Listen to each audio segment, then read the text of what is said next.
The Veluxy Dominion had ruled their sector of space for 10,000 years. Their empire stretched across 40 star systems. Their ships were the finest in the galaxy. Their soldiers were bred for war from the moment they hatched, and they believed, with absolute certainty, that they were the supreme species in existence. High Overseer Crixus stood in the command chamber of his flagship and watched the planet burn below. Viridia 7, the humans called it, a small colony on the edge of Veluxy territory. 20 cities, farms that stretched for hundreds of kilometers, schools where human children learned to read, hospitals where the sick were healed. All of it was now fire and ash. The purification is complete, his second announced. No life signs detected on the surface. Crixus clicked his mandibles in satisfaction. How many? 2.3 million, High Overseer. Every human on the planet has been eliminated. It had taken only 3 hours. The humans had no military presence on Viridia 7. It was a farming world, a peaceful settlement of families who wanted nothing more than to grow crops and raise children under an alien sun. They had sent no threats. They had made no aggressive moves. Their only crime was existing too close to Veluxy space. And for that crime, they had paid with their lives. Begin the broadcast, Crixus ordered. I want every species in this sector to see what happens when you expand toward the Dominion. Let this serve as a lesson. The recording began to transmit. Images of burning cities. Footage of orbital bombardment turning green fields into glass. The screams of humans as fire fell from the sky. It was a message of absolute power. A demonstration that the Veluxy did not negotiate. They did not warn. They simply destroyed. Across the galaxy, species received the broadcast. They watched in silence. They understood the message. And they did what they had always done when the Veluxy showed their strength. They looked away. 3 weeks later, the survey ship Wandering Star dropped out of faster-than-light travel at the edge of the Viridia system. Captain Elena Vasquez stood on her bridge and smiled. Her ship had been in deep space for 8 months. The crew was tired. Their supplies were low, and Viridia 7 was known for the best food in the outer colonies. She was already imagining fresh bread and real fruit. Take us in, she ordered, and someone get the colony on comms. Tell them we want to trade for supplies. The communications officer tried to make contact. Nothing. He tried again. Still nothing. Maybe their relay is down, the navigator suggested. Captain Vasquez felt the first touch of cold in her stomach. She had been in space for 30 years. She knew what silence meant. Increase speed. Get us to the colony. Now, the Wandering Star raced toward Viridia 7. As they approached, the sensors began to give them information. Information that made no sense. Information that Vasquez refused to believe. Captain, the sensor officer said, his voice shaking, I'm not detecting any cities. The atmospheric readings show massive particulate matter. Ash. There's ash in the atmosphere everywhere. That's not possible. There were 20 cities. 2 million people. Captain, I'm not detecting any life signs. None. The entire planet is dead. They entered orbit. They looked down at what remained. The cities were gone. In their place were craters of melted glass. The farms were burned wastelands. The rivers ran black with ash. Nothing moved. Nothing lived. The only sound on the planet was the wind carrying the dust of 2 million dead. Captain Vasquez grabbed the edge of her console to keep herself standing. Her crew stared at the screens in complete silence. Someone began to cry. Another fell to their knees. Vasquez felt tears running down her face, but she did not notice them. All she could see was death. Death on a scale she could not process. Get me the automated distress beacons, she whispered. There must be survivors. There must be someone. They found the beacons. They were still transmitting, but they were not distress calls. They were recordings. The colonists had known they were going to die. They had used their final minutes to send messages. Messages to families on Earth. Messages to friends on other worlds. Messages begging someone to remember them. Vasquez listened to a mother saying goodbye to her daughter on a distant station. She listened to children singing a song they had learned in school. She listened to an old man reciting the names of everyone in his town, so they would not be forgotten. She listened until she could not listen anymore. Record everything, she said. Every beacon, every message. every image of what they did to this world. Record it all and send it to Earth. Send it everywhere. Let humanity see what happened here. The transmission went out. It traveled through relay stations across human space. It reached Earth in hours, and when it arrived, it played on every screen, in homes and offices, in schools and government buildings, on ships and stations. Everywhere humans lived, they stopped what they were doing. They watched Veridia 7 burn. They heard the final messages of the dead. They saw what the Veluxi had done. For 3 days, humanity went silent. No one spoke about what they had seen. No one discussed what should be done. Words seemed pointless. Words seemed small. How do you respond to the murder of 2 million innocent people? What do you say when children are burned alive for the crime of existing? On the 4th day, Earth spoke. The United Terran Assembly gathered in emergency session. Representatives from every colony, every station, every ship that could send a delegate filled the chamber. The Speaker of the Assembly, a woman named Ruth Okafor, stood at the podium. Her face was calm, but her eyes burned with something cold and terrible. "I will not ask for debate," she said. "There is nothing to debate. I will not ask for a vote. The vote was taken the moment we saw our people die. I am here to invoke an ancient protocol, one that has not been used into 100 years. The covenant of blood." A murmur ran through the chamber. Everyone knew what the covenant meant. It was a promise made in the earliest days of human expansion. A promise that no matter how far humanity spread, no matter how divided they became, they would always answer one call. The call that said their people had been attacked. The call that demanded response. Every ship, Ruth Okafor continued. Every station, every colony, every human who can hold a weapon or pilot a vessel. We are calling them all. We are going to war. The Veluxi High Council received reports of increased human activity. Ships were moving. Fleets were gathering. But they dismissed the information. Humans were scattered across hundreds of worlds. They had no unified military. Their technology was generations behind Veluxi designs. What could they possibly do? 2 weeks later, the first sensor stations on the border of Veluxi space detected something strange. A gravity wake. A disturbance in the fabric of space itself. Something was coming. Something massive. They adjusted their sensors. They ran the calculations again and again because the numbers could not be right. The numbers said there were thousands of ships approaching, then tens of thousands, then more. A Veluxi commander sent a message to the High Council. His voice was steady, but fear leaked through every word. "We are detecting a fleet, a human fleet. Current count is over 100,000 vessels and rising. They are not slowing down. They are heading directly for our space." The council demanded clarification. 100,000 ships was impossible. No species had ever assembled such a force. The humans were farmers and traders. They were soft. They were weak. They did not have the will for war. The next report came an hour later. The count had risen to 150,000. High Overseer Crixus, the architect of Veridia 7's destruction, dismissed the reports as human lies. They were trying to frighten the Dominion into submission. It would not work. The Veluxi feared nothing. But as the days passed, the count kept rising. 200,000, 250,000, and still they came. Ships of every size and type, warships and freighters, mining vessels with their drills converted to weapons, passenger liners carrying volunteers, generation ships that had not moved in decades, their engines burning bright, private yachts flown by ordinary citizens who had never held a weapon but refused to stay behind. The final count reached 300,000. 300,000 ships, carrying the rage of a species that had been shown no mercy. 300,000 vessels, each one crewed by humans who had watched their people burn and decided that silence was not an option. The Veluxi looked at the approaching armada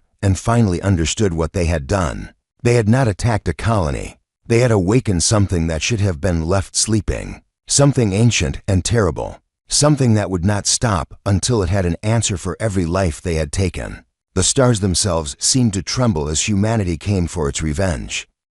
Admiral James Okonkwo had served in the Terran Navy for 40 years. He had fought pirates in the asteroid belts. He had defended colonies from raiders. He had seen battle and blood and death. But nothing in his experience had prepared him for what he saw on the screens of his flagship. Ships everywhere. Ships stretching from horizon to horizon in every direction. Ships so numerous that the sensors could not count them all at once. The fleet filled the space around the rally point like a metal sea, and more were arriving every hour. Current count is 280,000, his tactical officer reported. We're receiving registration signals from vessels we don't even have records for. Some of these ships haven't left their home stations in decades. Okonkwo nodded slowly.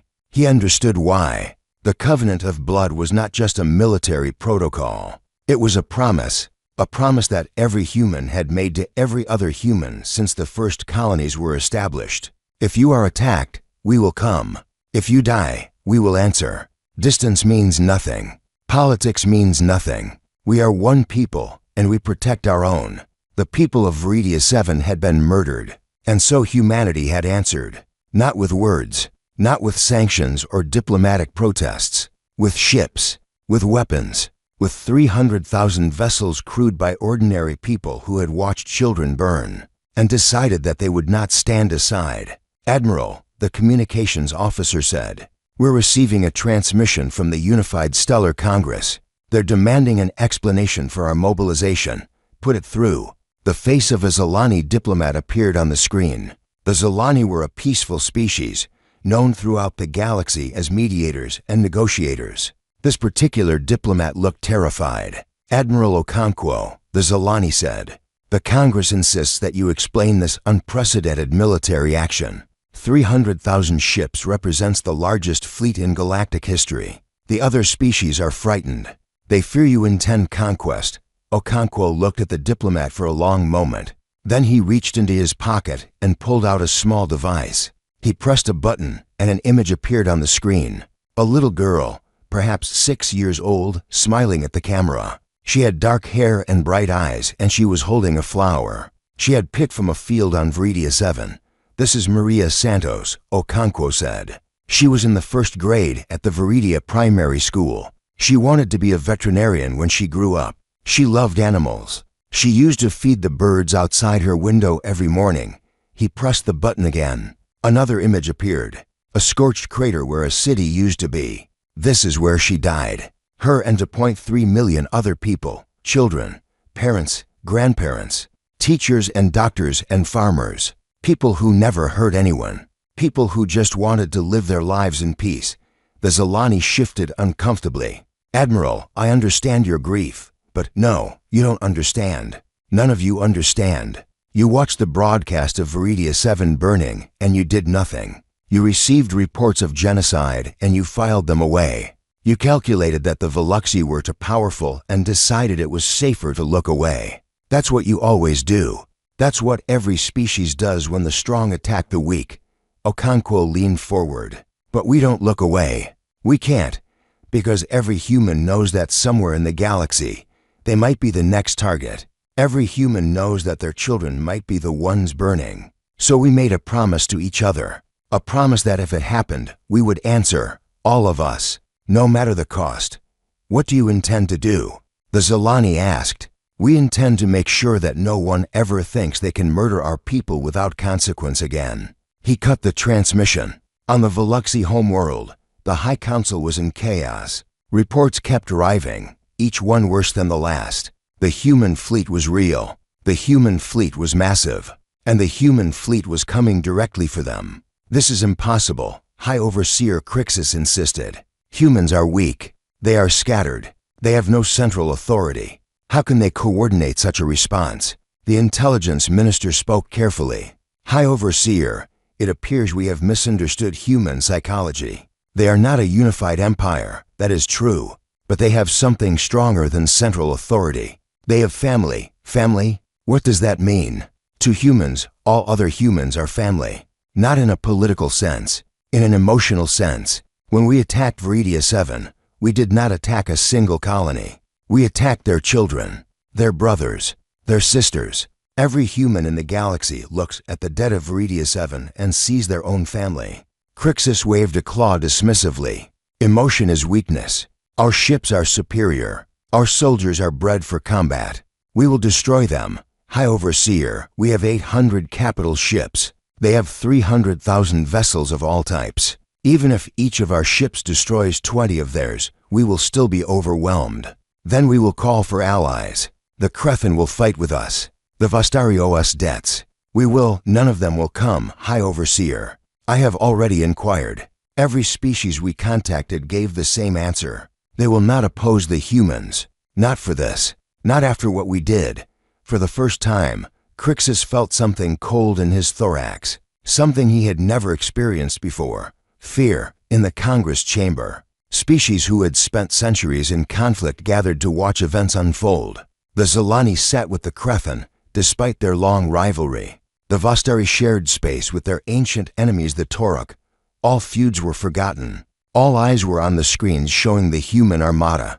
I don't understand, a young Crethan delegate said. Why are they doing this? They cannot win. Their ships are outdated. Their weapons are weaker. They will lose thousands of vessels, millions of lives. An old Toruk scholar, one of the few who had studied human history, answered quietly, "You are asking the wrong question. You are asking whether they can win. Humans do not ask that question. They ask whether they should fight. And if the answer is yes, they fight until they cannot fight anymore. But the cost means nothing to them. I have studied their history. They once fought a war on their homeworld that killed 60 million of them. When it ended, they built monuments to the dead and promised to never forget. Then, within a few generations, they fought again, and again, and again. They are not a species that calculates cost and benefit. They are a species that answers injustice with blood. Then what will happen?" The old scholar turned to look at the screens. The human fleet was beginning to move. 300,000 ships, accelerating toward Veluxy space. "I think," he said softly, "we are about to see what humans are truly capable of. And I suspect we will never look at them the same way again." Admiral Okonkwo stood on the bridge of the Remembrance, his flagship. Around him, officers monitored thousands of data streams. The fleet was in motion. The course was set. There was no turning back. He opened a channel to all ships. His voice would reach 300,000 vessels. Millions of ears would hear his words. "This is Admiral Okonkwo. In 3 days, we will reach Veluxy territory. In 5 days, we will engage their defense fleet. In 7 days, we will stand before their homeworld. Many of us will not survive this journey. Many of us will die far from home, in the cold of space, surrounded by enemies. But we do not go to die. We go to deliver a message." He paused, looking at the stars on his view screen.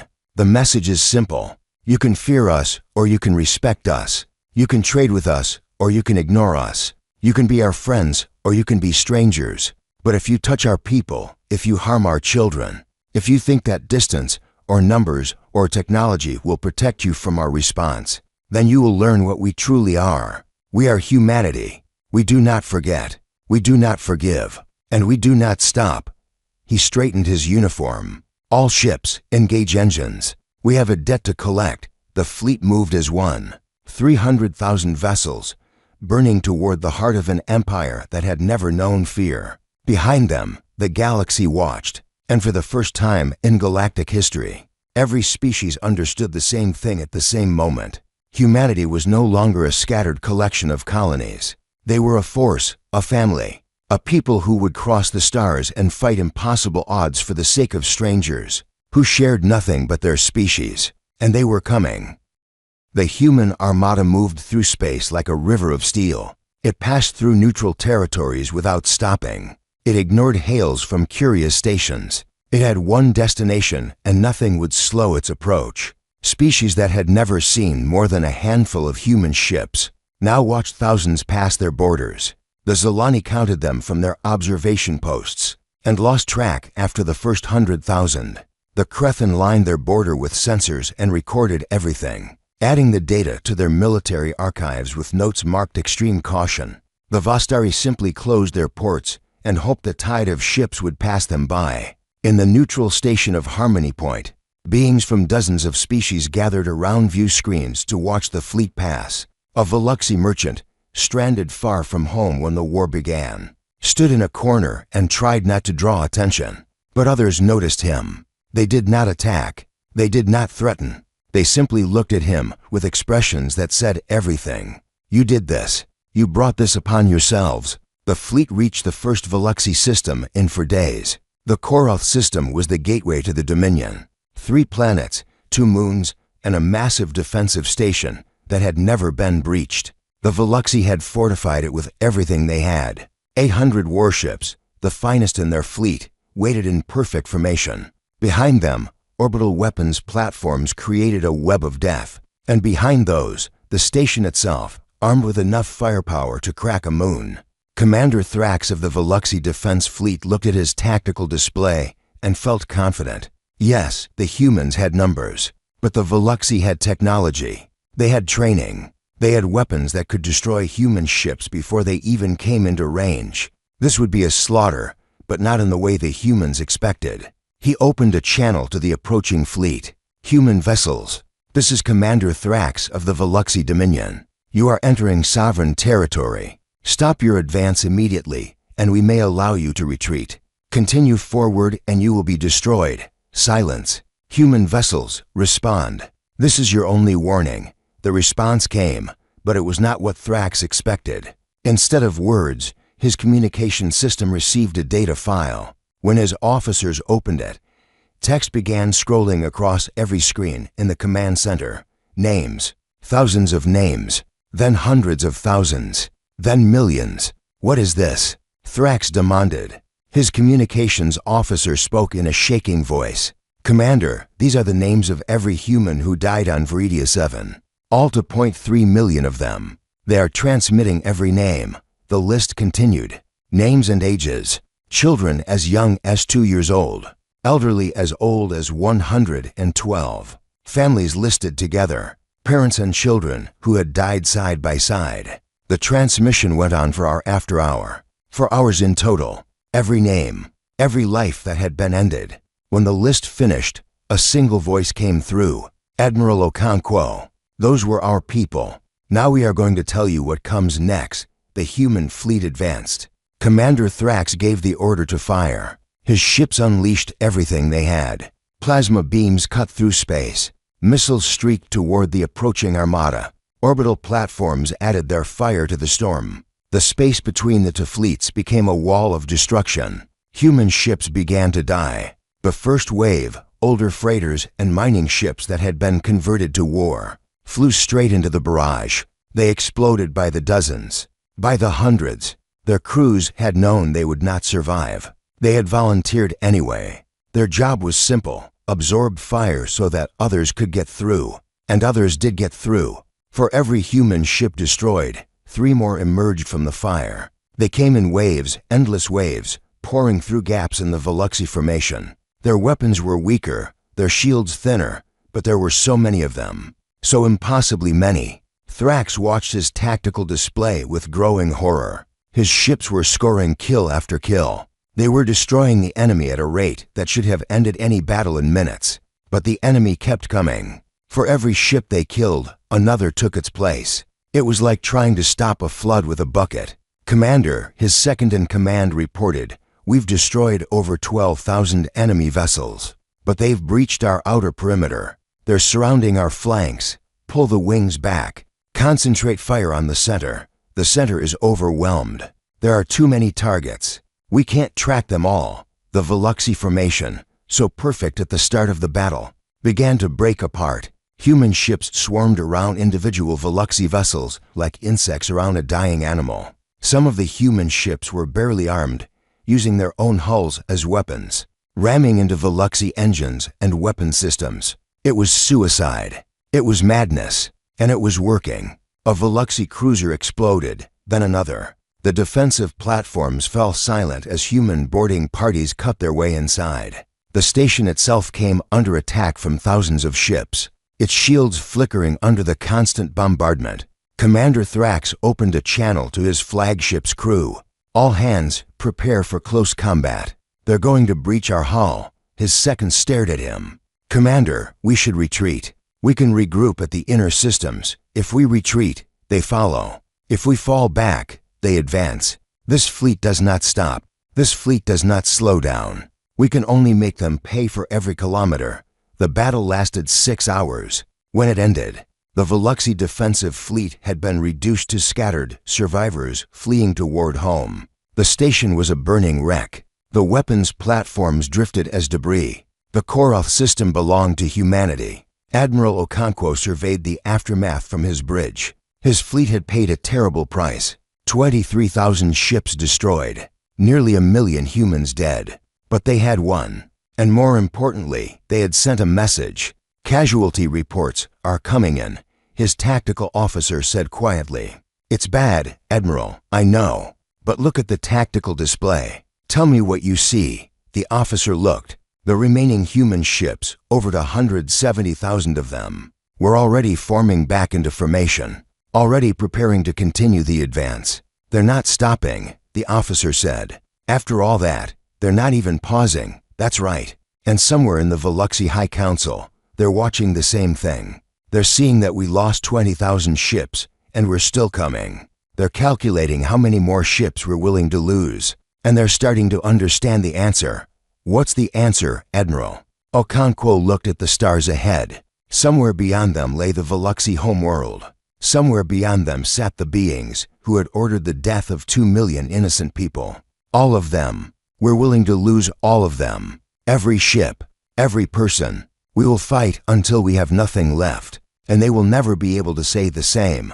A survivor of the Veluxy fleet, limping toward home in a damaged cruiser, sent a transmission to the High Council. His voice was raw with shock. They are not fighting like soldiers, he reported. They are not fighting like any species we have ever encountered. When we kill them, they do not retreat. When we hurt them, they do not fear. They fight like something we woke up, something old and terrible that was sleeping in the dark. He paused, struggling to find words for what he had witnessed. They are not coming to negotiate. They are not coming to conquer. They are coming to make us pay. And God's help us, they will not stop until the debt is settled. The transmission ended. The High Council sat in silence, and for the first time in 10,000 years, the rulers of the Veluxy Dominion understood that they might not survive what they had started. The human fleet continued its advance. 2 more systems fell in the following days. 2 more Veluxy defensive lines crumbled against the weight of numbers. That should have been impossible. 2 more steps toward the heart of an empire that had believed itself invincible. Humanity was coming, and nothing in the galaxy could stop them. The Veluxy homeworld was called Thrix Prime. It was a beautiful planet, covered in vast forests and crystal-clear oceans. 12 billion Veluxy lived there, in cities that reached toward the sky and tunnels that burrowed deep into the earth. For 10,000 years, it had been the center of an empire, the jewel of the Dominion, the safest place in the galaxy. Now it was surrounded. 280,000 human ships formed a sphere around the planet. They blocked out the stars. They filled every orbital approach. They hung in space like a metal shell, so thick that the Veluxy on the surface could see them during the day. A dark band across their sky, blocking the light of their sun. On the bridge of the Remembrance, Admiral Okonkwo stood before the view screen and looked at the world below. 12 billion lives, more than 5 times the entire human population of the outer colonies. Enough people to fill 100 Viridia 7 South. We have achieved total orbital control. His tactical officer reported. No ships are entering or leaving the system. Their planetary defenses are active but not firing. They're waiting for us to make the first move. Okonkwo nodded slowly. Status of our fleet, 283,000 ships operational. We lost another 4,000 in the final approach. The Veluxy threw everything they had at us. It wasn't enough. 47,000 ships lost since the beginning. Nearly 2 million humans dead. The cost of reaching this moment was carved in blood and fire across 6 star systems. And now they were here. Now they had the power to end everything. Open a channel to the planetary government, Okonkwo ordered. Wide broadcast. I want every Veluxy on that planet to hear this. The channel opened. Okonkwo spoke. This is Admiral James Okonkwo of the United Terran Fleet. We have come a long way to reach you. We have fought through your defenders. We have broken your fleets. We now hold your world in our hands. But we have not come to destroy you. He let that sink in for a moment. We have come to show you something. For the next 7 days, you will watch a broadcast. You will see what was done to Viridia 7. You will see the cities that were burned, the schools that were destroyed, the children who were murdered. You will see the faces of 2.3 million people who did nothing wrong except exist. Too close to your empire, you will watch, and you will understand what your leaders did in your name.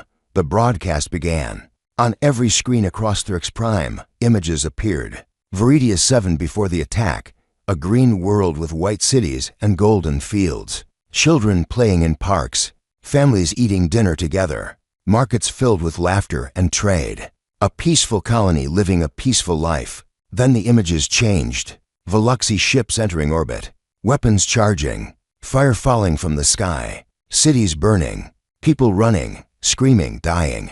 The screams were played without mercy. The final messages of the dead, recorded in their last moments, broadcast to every corner of the Veluxy homeworld. For 7 days, the broadcast continued. It played in homes and public squares. It played in government buildings and military barracks. It played in schools where young Veluxy were old enough to understand what they were seeing. There was no escape from it. The humans controlled all communications. They made sure every Veluxy saw the truth. The effect was devastating. The Veluxy population had been told that Viridia 7 was a military target. They had been told that the humans were aggressive invaders who threatened Dominion security. They had been told that the attack was a noble defense of territory. Now they saw the truth. Farmers and teachers, doctors and artists, children who had never seen a weapon, burned alive because their leaders feared what they might become. Riots broke out in a dozen cities. Citizens stormed government buildings, demanding answers. The military, demoralized by defeat after defeat, refused to fire on their own people. The High Council, the body that had ruled the Dominion for centuries, found itself trapped between a population that no longer trusted them and an enemy fleet that could destroy them at will. High Overseer Crixus, the architect of Viridia 7's destruction, retreated to his private chambers. He had expected the humans to attack immediately. He had expected fire and death, a quick end to his empire. This was worse. This slow revelation, this forced confrontation with what he had done. He found himself watching the broadcast, unable to look away from the faces of the dead. On the 7th day, Admiral Okonkwo opened a channel to the High Council. "I will speak with your Empress," he said. "Her and no one else. You have one hour to arrange it." Empress Vethkira was old. She had ruled the Dominion for 200 years. She had seen wars and treaties, victories and defeats. She had watched her empire grow and prosper under her guidance. And now she sat alone in her throne room, watching human ships fill her sky. And she understood that everything was about to change. When Admiral Okonkwo's image appeared before her, she studied him carefully. He was scarred and tired. His eyes held a weight that she recognized. The weight of sending people to die. The weight of decisions that could not be undone. "Admiral," she said, "you have proven your point. Your species is more dangerous than we believed. What do you want?" "I want the commanders who ordered the attack on Viridia 7. Every officer who participated in the massacre. They will face trial for their crimes. You want us to hand over our own people. They are not your people. They are war criminals. And yes, I want them." The Empress clicked her mandibles thoughtfully. "And if we refuse?" Okonkwo gestured toward the view screen. "I have 180,000 ships in orbit around your world. Each one is crewed by humans who watch their brothers and sisters burn. If I gave the order, we could reduce your planet to glass in a matter of hours. We could kill 12 billion of your people as payment for 2 million of ours." He leaned forward. "But I am not going to give that order. Because if I did, I would become what we are fighting against. I would become you. Then why are you here? To give you a choice. Hand over the criminals. Allow human observers in your territory to ensure this never happens again. Pay reparations that will be used to build a memorial on Viridia 7. Do these things, and we will leave. We will not conquer you. We will not occupy you. We will simply go home. And if we choose war instead, then we will fight until one of us is destroyed. It might be us. We have already lost 2 million people. We are prepared to lose more. But I think you know how this ends. I think you know that your fleets cannot stop us. I think you know that your technology cannot save you. The only question is how many of your people will die before you accept that truth." The Empress was silent for a long moment. She thought of the broadcasts she had watched, the burning cities, the dying children. She thought of the riots in her streets and the soldiers who refused to fire on their own citizens. She thought of an empire that had lasted 10,000 years, brought to the edge of destruction by a species they had dismissed as weak. "Why?" she finally asked. "Why not simply destroy us? You have the power. You have the justification. Why offer mercy?" Okonkwo's expression softened slightly.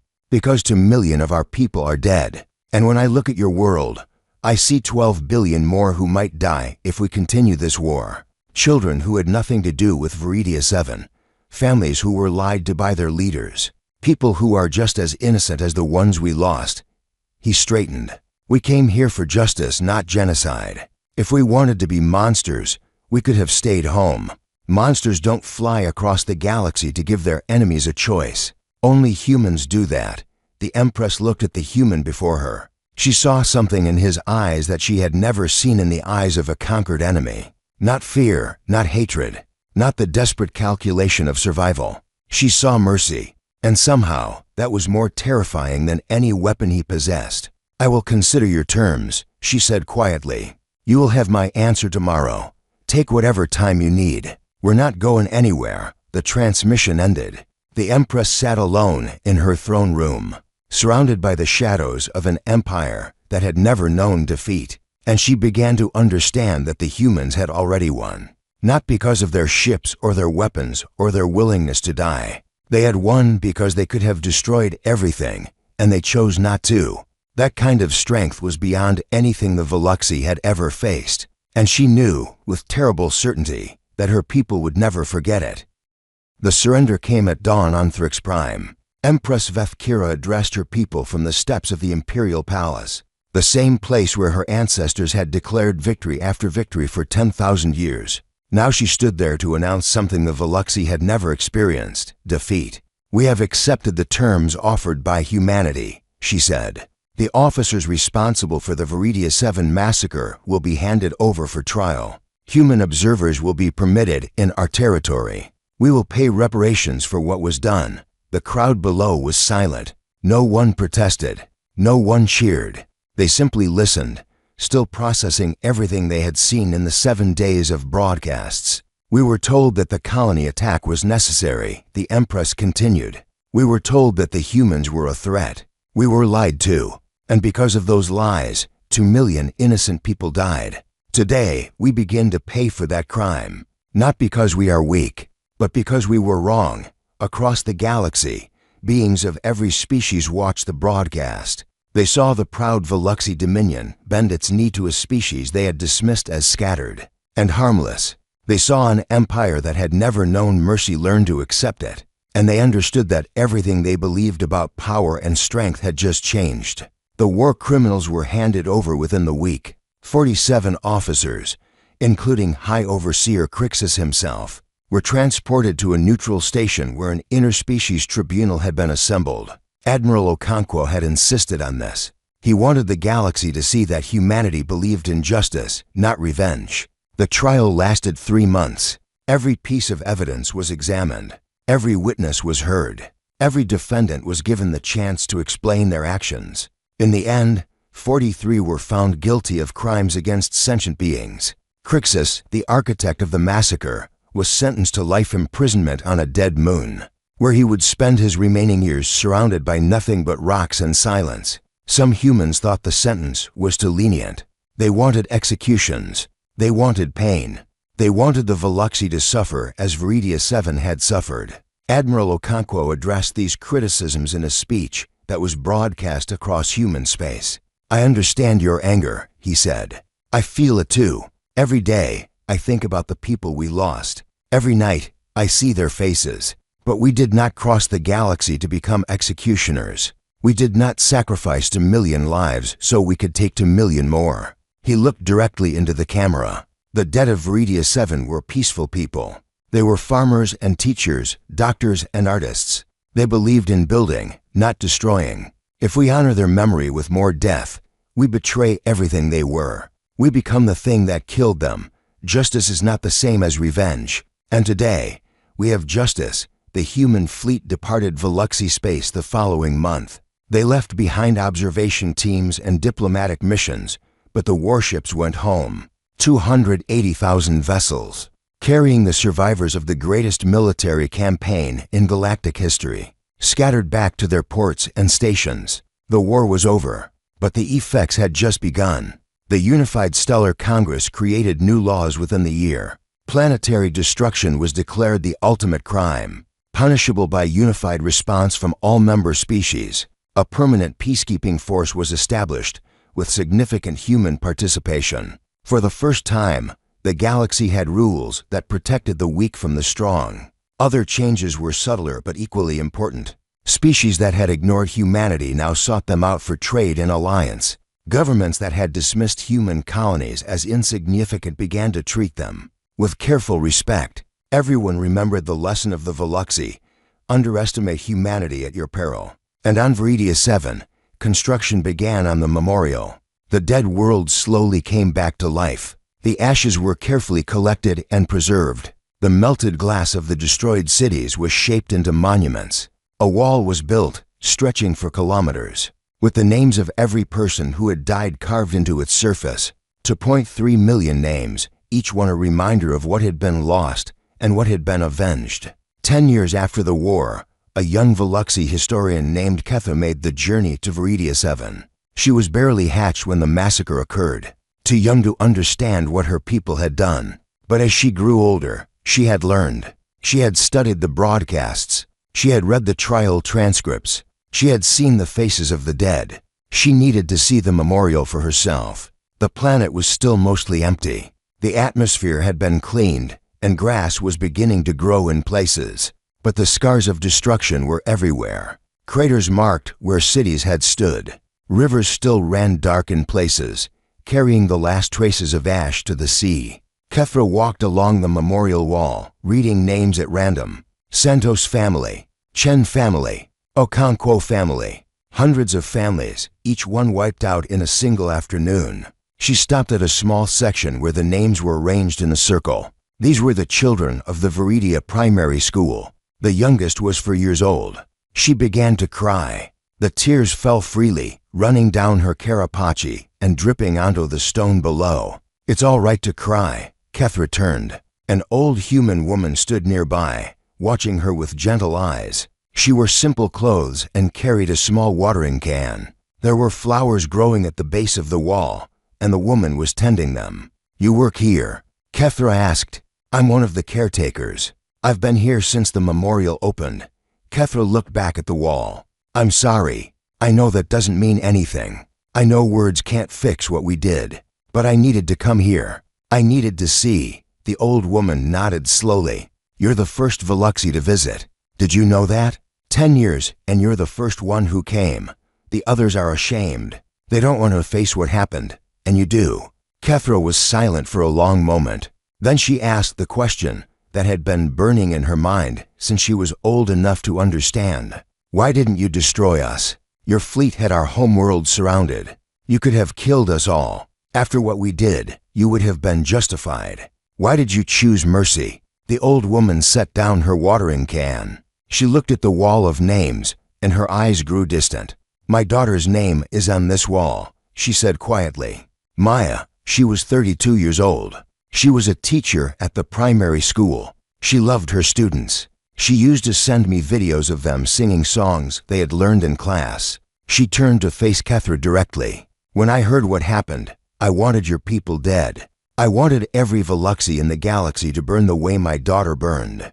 I spent weeks drowning in that hatred. It was the only thing that kept me going." "What changed?" I remembered something Maya told me once. She said that the hardest thing about teaching was not passing on knowledge. It was passing on kindness. Any machine can teach facts. Only a person can teach a child to be good. The old woman smiled, though tears were running down her face. "If I had given in to hatred, if I had demanded your destruction, I would have betrayed everything Maya believed in. I would have taught the galaxy that humans respond to evil with more evil. And then what would have been the point of anything she lived for?" Kethra stared at her.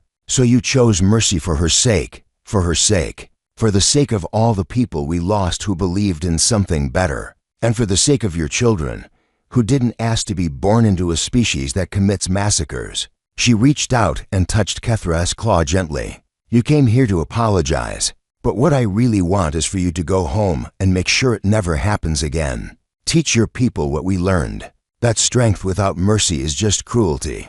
That power without compassion is just tyranny. That the measure of a civilization is not how many enemies it can destroy, but how many it can forgive.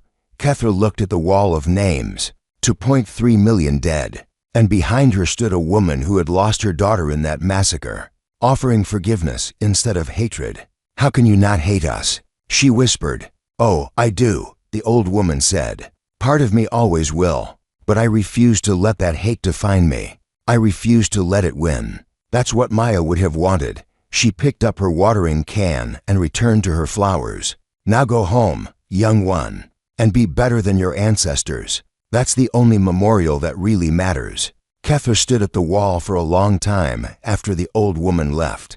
She read more names. She memorized faces from the photographs embedded in the stone. She made a promise to herself and to the dead that she would spend her life making sure nothing like this ever happened again. The sun set over Viridia 7. The memorial wall glowed in the fading light. 2.3 million names shining like stars. And somewhere in the distance, flowers grew where cities once burned. Humanity had won its war, but more importantly, it had won something far harder to achieve. It had won without becoming the monster it was fighting. And that, in the end, was the greatest victory of all.